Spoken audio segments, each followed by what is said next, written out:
Hey there, Refuge family. This is Pastor Joe here from the Killeen campus, and I'm going to talk to you today about making a way to escape from temptation and idolatry.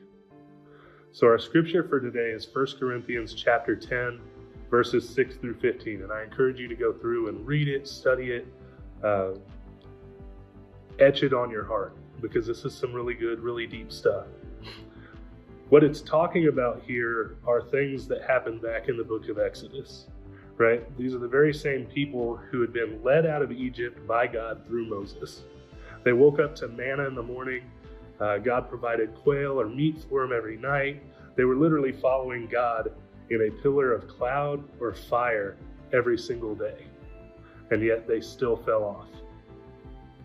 I love verse 13 here, right? Because it's easy for us to say, how could these people ever fall away from God? Well, he addresses that. It says, the temptations in your life are no different from what others experience.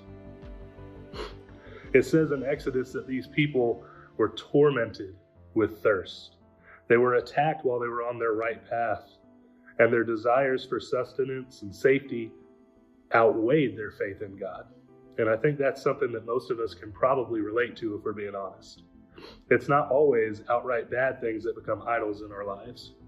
We all know that idols of today kind of look like sexual immorality, needing attention and affirmation on social media, having a full stomach 24/7, or the need to be entertained every waking hour of every day. But sometimes we make worldly success an idol. Sometimes our children become the center of our world.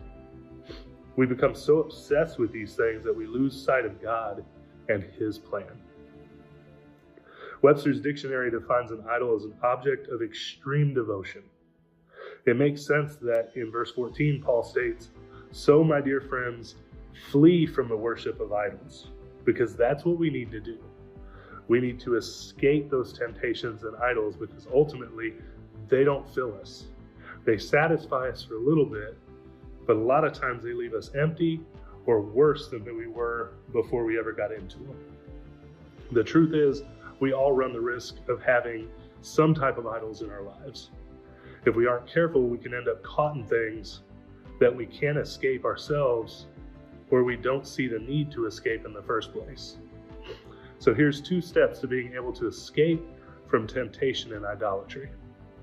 The first, being able to and willing to identify those things as idols in the first place. Guys, we got to be honest with ourselves.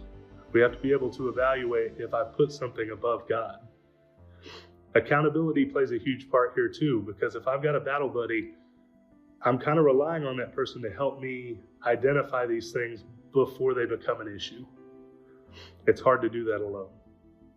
The second thing you can do, and really this is probably the most important, is being reliant on God enough to see the ways out that He does provide.